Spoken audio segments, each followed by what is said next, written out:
Rich dad poor dad book summary इन Hindi. Robert T Kiyosaki द्वारा लिखी गई पुस्तक रिच डैड पुअर डैड में पैसों का मैनेजमेंट कैसे करना है बहुत अच्छे से बताया गया है। रिच डैड पुअर डैड किताब पैसों के बारे अमीर लोग और गरीब लोग अपने बच्चों को क्या सिखाते हैं, इसके बारे में संपूर्ण जानकारी। हिंदी में हर व्यक्ति अमीर बनना चाहता है। सभी का सपना होता है कि उनके पास बहुत धन दौलत हो, महंगी गाड़ियाँ, बंगले, महंगे कपड़े हों। यह सपना तो सभी लोग देखते हैं, पर बहुत कम लोग ही इस सपने को पूरा कर पाते हैं। ऐसा नहीं है कि लोग मेहनत नहीं करते, बेशक वह कड़ी मेहनत करते हैं, पर पैसों का मैनेजमेंट कैसे करना है लोग यह नहीं जानते हैं। इस वजह से लोगों के अमीर बनने के सपने पूरे नहीं हो पाते। बचपन से ही हमारे दिमाग में यह बात डाल दी जाती है, यदि आप अच्छे से पढ़ाई करते हैं, अच्छे मार्क्स लेकर आते हैं तो फ्यूचर में आपको अच्छी जॉब मिलेगी और आप खूब सारा धन कमाएंगे। परंतु हमारे देश भारत में बहुत से ऐसे लोग हैं जो बहुत ज़्यादा पढ़े लिखे हैं और अच्छी नौकरी में होते हुए भी वित्तीय तौर पर मजबूत नहीं है। वहीं दूसरी तरफ ऐसे भी लोग हैं जो ना तो अच्छे से पढ़ाई किए होते हैं और ना ही किसी के अंडर में जॉब करते हैं, फिर भी वे अमीर लोगों की गिनती में सबसे आगे हैं। इसका सबसे अच्छा उदाहरण धीरूभाई अंबानी जी हैं। अर्थात हम कह सकते हैं कि कोई भी व्यक्ति सिर्फ पढ़ाई और नौकरी के दम पर ही गरीब और अमीर नहीं हो सकता है। इसके लिए आपको फाइनेंशियल मैनेजमेंट को समझना बहुत जरूरी है। चलिए आप सभी को इस फाइनेंस मैनेजमेंट को रॉबर्ट कियोसाकी द्वारा लिखित पुस्तक रिच डैड पुअर डैड की समरी से समझाते हैं। रिच डैड पुअर डैड की समरी। रॉबर्ट टी कियोसाकी के दो पिता हैं, जिनमें से एक अमीर है और एक गरीब है। अब आप सोचेंगे दो पिता कैसे? एक उनके जन्मदाता है जो कि गरीब थे और दूसरे पिता उनके बेस्ट फ्रेंड के पिता थे, जिन्हें रॉबर्ट अपना पिता मानता था। एक पिता जो गरीब है, बहुत ही ज़्यादा पढ़े लिखे हैं और उनके दूसरे पिता जो अमीर है, उन्होंने अपने स्कूल की पढ़ाई भी पूरी नहीं की है। दोनों ने अपनी ज़िंदगी में बहुत कड़ी मेहनत की थी और दोनों ही अपने क्षेत्र में सक्सेस भी प्राप्त की थी। पैसों को लेकर उन दोनों की राय भी बिल्कुल अलग थी। इसे हम कुछ पॉइंट्स के मदद से समझते हैं। 1. सोच। रॉबर्ट कियोसाकी के पहले पिता का मानना था कि वह कोई वस्तु खरीद नहीं सकते, जबकि दूसरे पिता इस बात से चिढ़ते थे। दूसरे पिता रॉबर्ट को हमेशा समझाते थे कि तुम किसी चीज़ को कैसे खरीद सकते हो, इस बारे में सोचो। पहले पिता की सोच नकारात्मक है, वहीं पर दूसरे पिता की सोच प्रश्नवाचक है। नकारात्मक सोच बात को वहीं पर खत्म कर देता है, जबकि प्रश्नवाचक सोच हमें सोचने पर मजबूर कर देता है कि हम कैसे किसी वस्तु को हासिल कर सकते हैं। जब कोई व्यक्ति अपने दिमाग में यह सोच लेता है कि वह किसी वस्तु को नहीं खरीद सकता तो उसका दिमाग भी काम करना बंद कर देता है।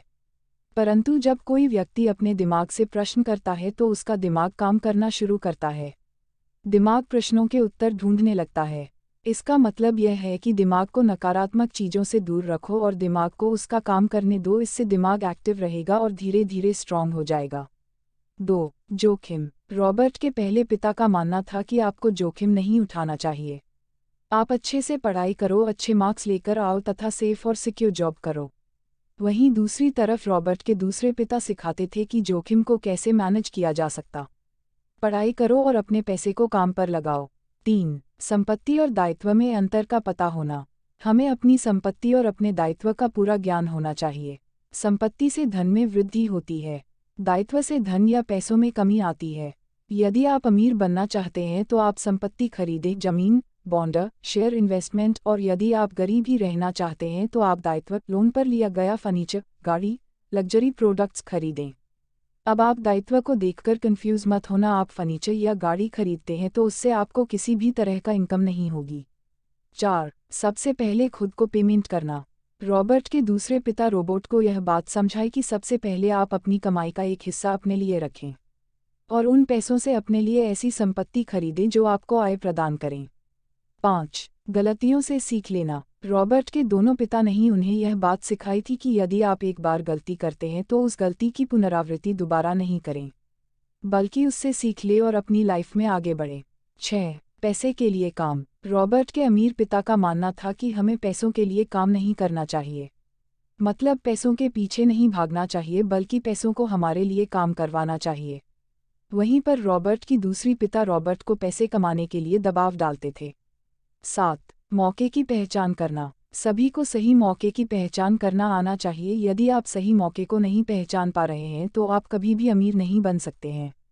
उदाहरण, एक आदमी एक सड़क से गुजर रहा था। वहां पर कुछ घर के सामने बोर्ड लगा हुआ था जिस पर लिखा था, हाउस फॉर सेल।